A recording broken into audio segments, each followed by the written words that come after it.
Hi, this is History with Andrew Allen, and today is episode 4 of The Devil's Brood, The Great Revolt. Before I forget, I include the names of the people I talk about and my sources in the description. As I explained last episode, Henry had gained control of Normandy, Anjou, Aquitaine, and England in the space of 3 years, but experienced his first setback when he invaded Toulouse. His naked ambition drove King Louis of France to ally with the Count of Toulouse and then enter into a marriage alliance with his rivals, the powerful Champagne family. Although his expansion had been blocked, at least for the moment, Henry was determined to stamp royal authority across England, weakening first the barons' courts and then the ecclesiastical courts. Hoping to end conflict between the church and the crown, he had arranged for his chancellor Thomas Becket to become Archbishop of Canterbury. But discovered to his fury that Becket had transformed from a valuable administrator into an opponent. When Becket refused to submit to royal authority, Henry resolved to try him for treason. Becket fled and found sanctuary with the King of France. 6 years later, the feud between the king and the archbishop appeared to have been resolved, but Becket's decision to excommunicate the Archbishop of York and the bishops who had crowned Henry's heir King of England filled Henry with rage, and 4 not particularly bright knights attempted to win favor by murdering Becket. In death, Becket became a martyr, renowned for his willingness to die rather than submit to the king, even though he had submitted, and was simply murdered because his petty nature had enraged the king. Becket's murder made the Diocese of Canterbury rich, as it attracted thousands of pilgrims each year, while the water of Canterbury, an apparently limited supply of a solution of Becket's blood diluted with water, became a top seller due to its ability to grant miracles. His body was placed in a tomb with holes to allow pilgrims to stick their heads inside and kiss the coffin before they progressed to the tourist shop where they bought pilgrim badges. Eager to increase the attraction of their new cash cow, the monks petitioned the Pope to make Becket a saint, which he did in 1173, thus boosting visitors and sales. Becket's cult grew so popular that it surpassed the previous market leaders Santiago de Compostela, Francis de Assisi, Chartres, and Rocamadour. In fact, it even inspired Geoffrey Chaucer's Canterbury Tales 2 centuries later. Actually, the archbishop was not mourned by the papacy, which sought harmony while he seemed to relish confrontation. Determined to avoid driving Henry to join Emperor Frederick Barbarossa, who continued to threaten the Vatican with Calixtus, his third puppet pope, Alexander compromised and simply excommunicated the murderers. Henry avoided the worst of the controversy by going to Ireland to prevent the establishment of an independent Norman kingdom under Richard de Clare, a baron in Wales who had married the daughter of Dermot MacMorrough, the deposed king of Leinster, in early September 1170. Famous today is the inspiration for the name of my second favorite cider. De Clare, nicknamed Strongbow, had received permission to recruit an army to help Dermot regain his kingdom. The Norman army succeeded, and when Dermot died in May 1171, Strongbow claimed the throne.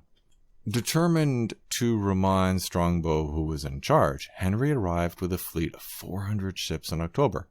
Choosing to avoid a confrontation that he would likely lose, Strongbow paid homage to Henry on the condition that he kept Leinster. Henry agreed, but then placed his own garrisons in the key ports of Dublin, Waterford, and Wexford. The great Baron Hugh de Lacy was made his justiciar, given the goal of preventing Strongbow, or any Irish leader, from gaining control of the island.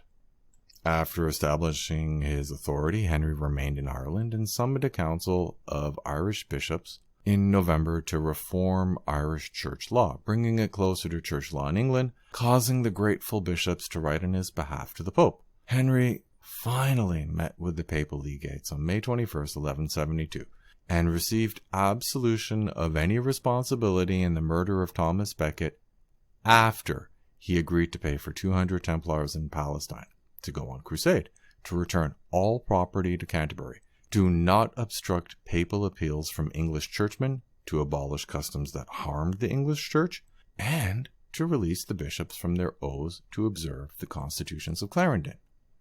However, he refused to submit to the usual humiliations such as walking from the gates of the city to the cathedral in the robes of a penitent, nor was he whipped by monks. After Henry had received absolution, he gambled correctly that the Pope was not interested in restarting the conflict, so he altered the terms in his favor. In particular, he preserved the constitutions of Clarendon by stating that they were old customs, and he had only pledged to abolish all new customs. So, what else has Henry been doing? Well, mainly putting down revolts. While there were little flare-ups by disgruntled lords in Brittany, Normandy, and Anjou, there was a serious rebellion in Aquitaine where Henry was viewed as a foreign occupier.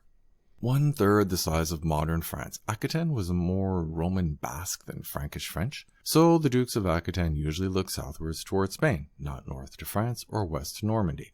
The lords of Aquitaine were accustomed to more freedom than was permitted in Normandy or England, so Henry's efforts to replace local officials with his own men and impose the customs of Normandy on them drove the Lusignan and the Angevin families to lead a major revolt in early 1168.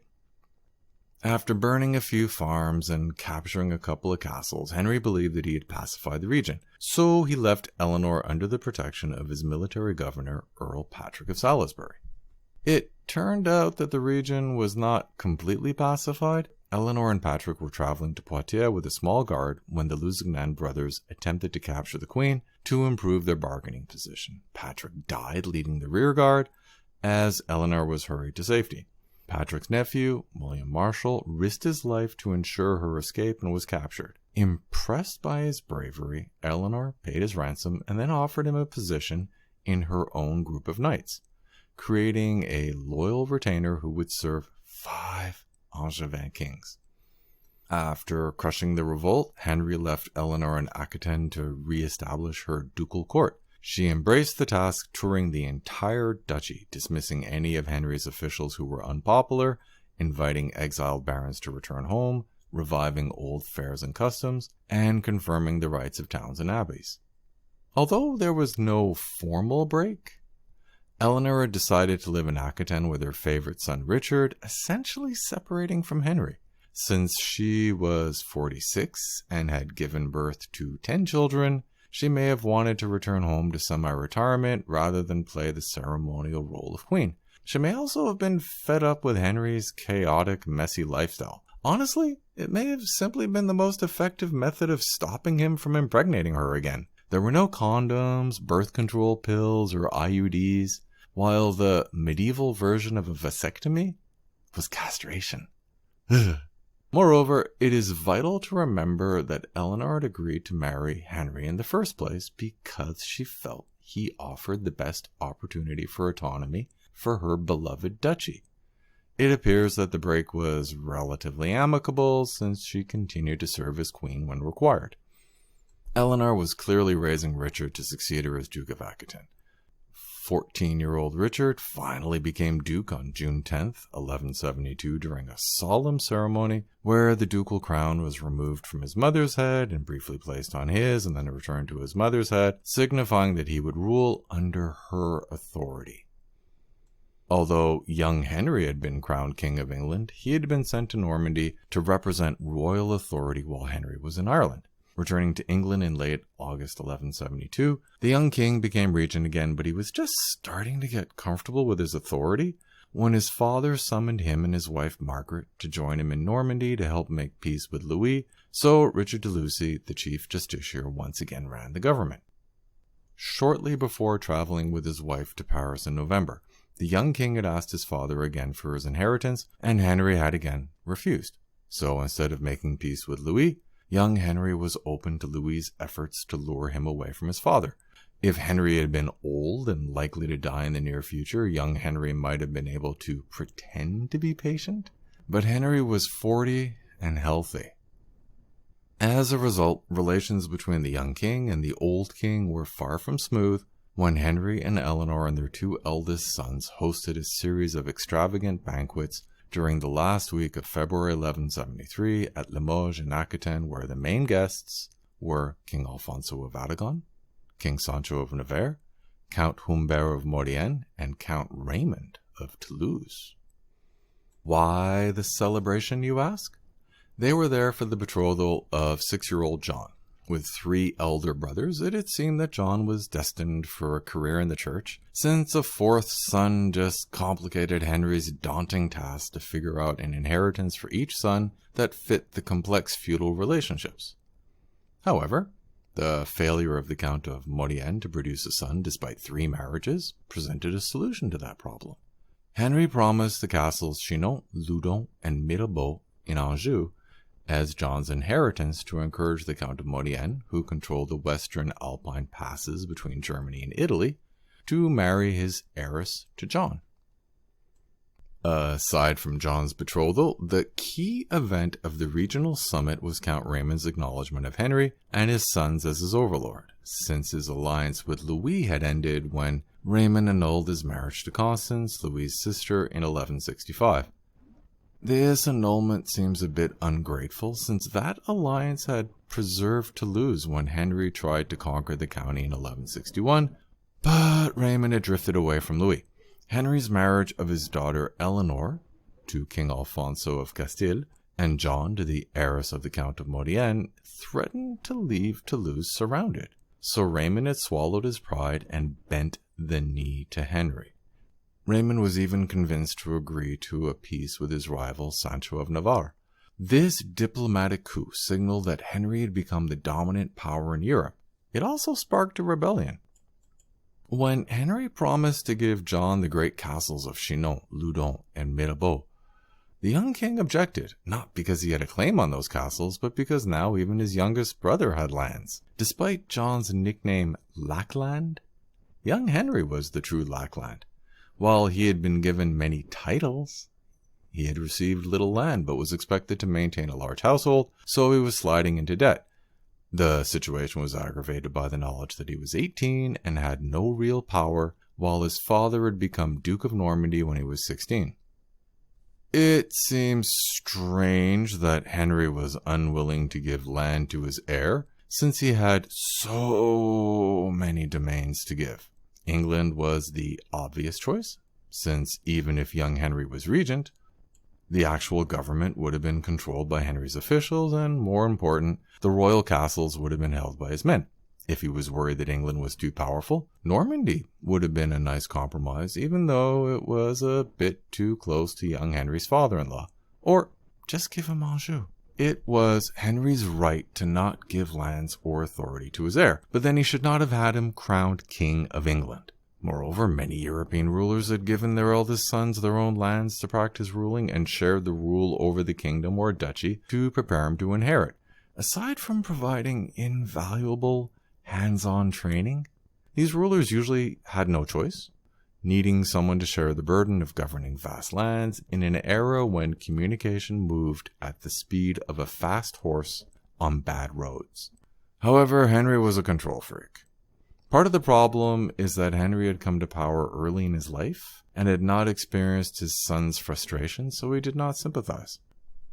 Henry undoubtedly wanted to bask in the satisfaction that he had extended his influence into Spain, but family matters ruined the mood. Rather than enjoy the week-long orgy of feasting and drinking, the young king opposed the transfer of the castles to John and demanded a greater income. Henry reacted to young Henry's anger by expelling many knights from the young king's household, but the young king fled during the night of March 5th in a planned escape where fresh horses were waiting along the route. Since his father dominated much of Western Europe, who would dare offer young Henry refuge? Well, his father-in-law was the King of France. In the spring of 1173, King Louis held a ceremony in Paris where young Henry was proclaimed ruler of England. Actually, young Henry's decision to ally with his father-in-law should not have surprised anyone. The surprise is that he was supported by his younger brothers Richard, aged 15, and Geoffrey, aged 14, and their mother, who likely encouraged them. It is unclear what exactly motivated her, but Eleanor loved Aquitaine, and Henry was gradually increasing his control over the duchy. The key issue was probably Henry's failure to consult with her when he gave away parts of her duchy. Gascony was their daughter Eleanor's dowry when she married the King of Castile, but the tipping point was undoubtedly the peace agreement with the Count of Toulouse, which required him to pay homage to Henry the young king, not the nominal Duke of Aquitaine, Richard, which appeared to mean that Aquitaine was part of the Anglo-Norman realm. It is important to remember that Eleanor had been raised in a culture where women had more rights and could inherit. She feared that the duchy was becoming a mere subject of the Anglo-Norman crown, not an autonomous part of an Angevin federation. You may ask, what did it matter since it was all part of the same family? Actually, this distinction was crucial because Richard, not young Henry, was her favorite son, and Richard would inherit Aquitaine. Determined to ensure Richard's rights, she was even willing to ally with her ex-husband, King Louis of France. Henry had made many enemies, strengthening his control over his lands, and Eleanor and Louis had recruited all of them. Guided by Louis, the young king promised enough territory to attract the counts of Flanders, Boulogne, and Blois, the King of Scotland, and the earls of Norfolk, Leicester, Chester, and Derby. While Louis and his brothers-in-law, the Counts of Champagne and Blois, were obviously motivated by a straightforward desire to increase their territories at Henry's expense, other rulers had legitimate grievances. One of the dominant rulers in northern Europe, Count Philip of Flanders, wanted to restrict the expansion of Henry's domains. Moreover, although Henry had enabled Philip's brother Matthew to become Count of Boulogne by dragging Mary, the Countess of Boulogne, out of her abbey, Henry had refused to give the couple her full inheritance. King William of Scotland's involvement in the revolt is easily explained.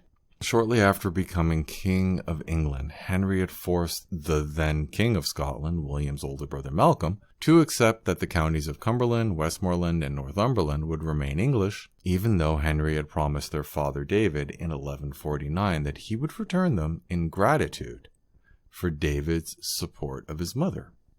The earls felt that Henry had made generous promises to their families when he was trying to become King of England, but had changed his mind once he was seated comfortably on the throne. Leicester probably resented his minor role in comparison to his father, who had been justiciar until his death in 1168. 78-year-old Hugh Bigod, Earl of Norfolk, had helped cause the anarchy by claiming that Henry's grandfather had chosen Stephen, not Matilda, on his deathbed, and then switched sides repeatedly in an attempt to gain control of East Anglia. So he happily seized the opportunity to make one last attempt. It seems unlikely that young Henry wanted to destroy his father, merely renegotiate his status. Faced with an alliance of the kings of Scotland and France, the Duke of Burgundy, the Counts of Flanders, Boulogne, Champagne, and Blois, several of the most powerful English earls, and his sons, Henry's defeat seemed inevitable. In fact, it would be natural to expect that the revolt would follow the traditional pattern of burning a few peasants' farms and capturing a castle or two before starting negotiations, just on a much, much larger scale. Henry's loyal forces were greatly outnumbered and had to deal with attacks in every part of the Angevin Federation. Of course, he would soon be overwhelmed, and a humble Henry would have to treat his heir with more respect. That analysis would be correct, except for several factors. First, the Angevin Federation combined several economic regions into a mammoth trading zone connected by several rivers, and the revenue from tolls, licenses, and customs duties gave the king the necessary piles of silver to hire thousands of mercenaries. Second, Henry had more than his fair share of good luck. Previous kings had hired mercenaries, but Henry seems to have modernized the system, employing large groups of mercenaries that fought independently under their own commanders, although it's not clear if Henry introduced the idea or simply had the money to pay for armies of mercenaries. It took time for the various kings, dukes, and earls to gather their armies, so the fighting started in late June. The situation appeared grim for Henry until a single crossbow bolt transformed the situation. Despite the frequent warfare of the period, the lords' expensive armor ensured that they rarely died in battle. Therefore, the death of Count Matthew of Boulogne in the end of July from a wound caused by a crossbow bolt was a major shock. Worse, it would prove to be a severe blow against the rebels, since it forced Philip of Flanders to withdraw from the revolt to settle dynastic issues. Childless, Philip had made Matthew his heir, so he now had to arrange for his remaining brother Peter, Bishop of Cambrai, to abandon his ecclesiastical position and become his new successor. The departure of two of the young king's most powerful allies suddenly moved the odds in Henry's favor.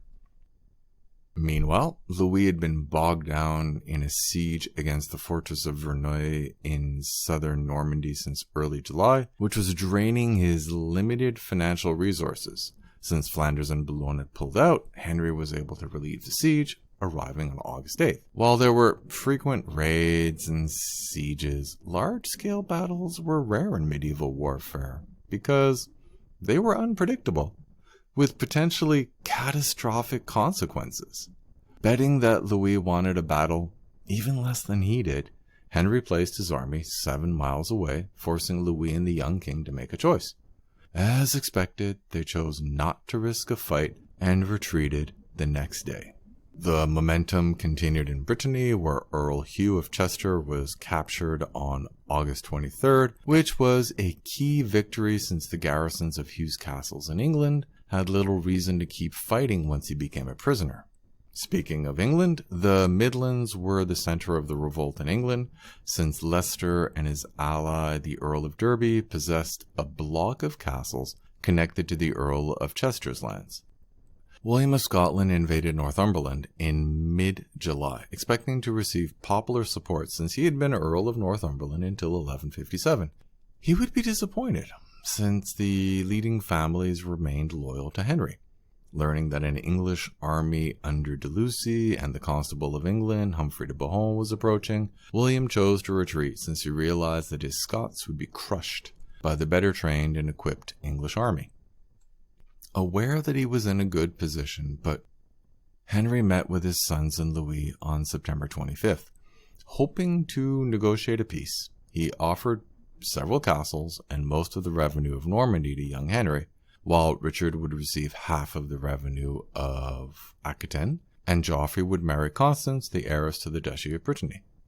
The revolt had not gone as planned, so Louis probably wanted young Henry to accept the offer, but he refused. The offer was undeniably generous in financial terms, but missed the key issue.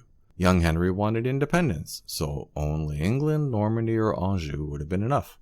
A second meeting went badly, and the Earl of Leicester clearly viewed it as a personal struggle at this point. Leicester led an army of Flemish mercenaries across the Channel to link up with Bigot in September and hopefully support another Scottish invasion. However, de Bohun, the Constable of England, and the Justiciar de Lucy were reinforced by royalists, including the Earls of Cornwall, Arundel, and Gloucester. Leicester's army was caught crossing a river and smashed by royalist knights. The Earl was captured, and his scattered Flemish mercenaries were easy prey for vengeful peasants tired of foreigners raping and looting, which brought back memories of the anarchy. Despite the victory, the royalist commanders did not want to be bogged down with the siege of Bigot's castles in East Anglia, so he was able to negotiate a truce where the mercenaries were allowed to return to Flanders while he kept his castles, proving that he was the ultimate survivor. After a year of fighting, the war was going badly for the rebels, but Philip of Flanders had rejoined the fight. The Allies made a plan where Philip would invade England in May, Louis would threaten Normandy, and King William would invade northern England. The advance guard landed successfully, but winds kept the main fleet in Flanders for weeks. However, William's second invasion went better since the powerful Yorkshire Lord Roger de Mowbray joined the revolt.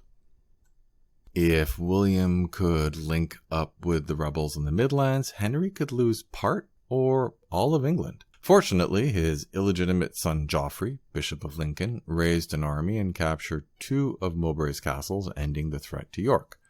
However, an advanced force of Flemings had linked up with Earl Bigod, who captured the wealthy city of Norwich. If Bigod gained complete control of East Anglia, the young king could safely land an invasion force. At the same time, he was lobbying the leaders of London to join him, promising them greater liberties than they had under his father. Londoners were likely receptive, since their businesses depended heavily on trade with Flanders.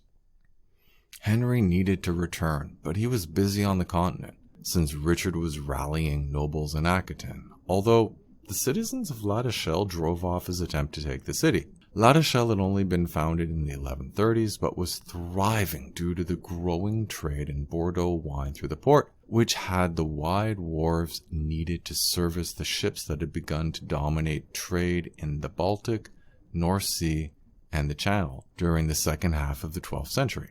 Actually, the merchant class throughout the Angevin territory stayed loyal. This is a good opportunity to talk about England, which was crucial. Young Henry's claim to power rested primarily on his title, King of England. Therefore, he lost legitimacy if he did not control England. Although the continental domains of Normandy, Greater Anjou, Brittany, and Aquitaine together were more powerful in parchment, royal control of Brittany and Aquitaine existed more in theory than practice. Moreover, England mattered because it was a single political entity with a stable government. Henry had expanded royal authority through the sheriffs, who administered the shires. The sheriffs were not members of the interconnected web of noble families, but owed their positions to their ability and Henry's favor, so they all remained loyal, playing a key role in the failure of the revolt. While the young king was supported by a number of powerful nobles in England, most of the lords in England had stayed out of the fight, and would probably join whoever appeared in England first. Henry needed a victory since the expense of maintaining an army had nearly drained his treasury, so he crossed the Channel with a huge force of mercenaries in the early summer. The crossing was especially rough, so Henry used his safe landing as an excuse to prostrate himself at Becket's tomb in Canterbury.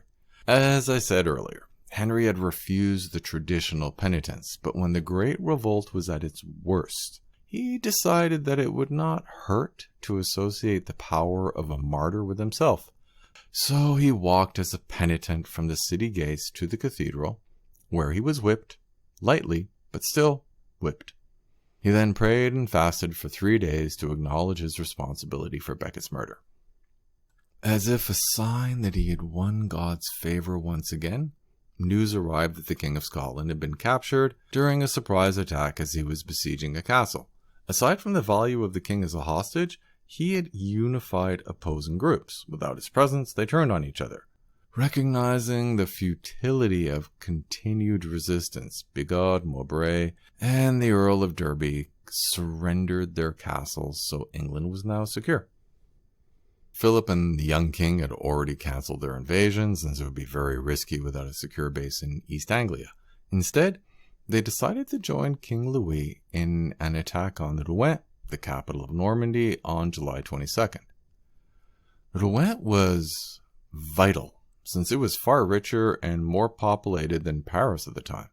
Only London was more important in the Angevin Federation.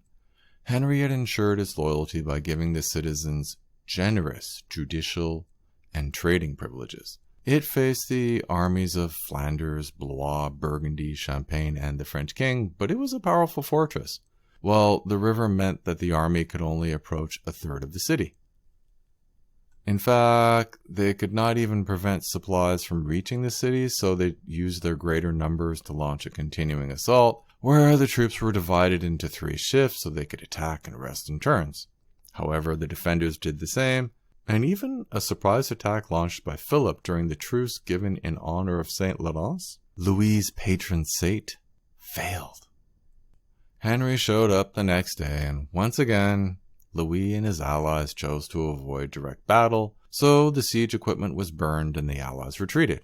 Finally, Richard, the last holdout, submitted on September 23rd, ending the Great Revolt. It had been a long war that could have ended differently. but it was a clear victory for Henry, showing the superiority of his financial resources compared to those of Louis.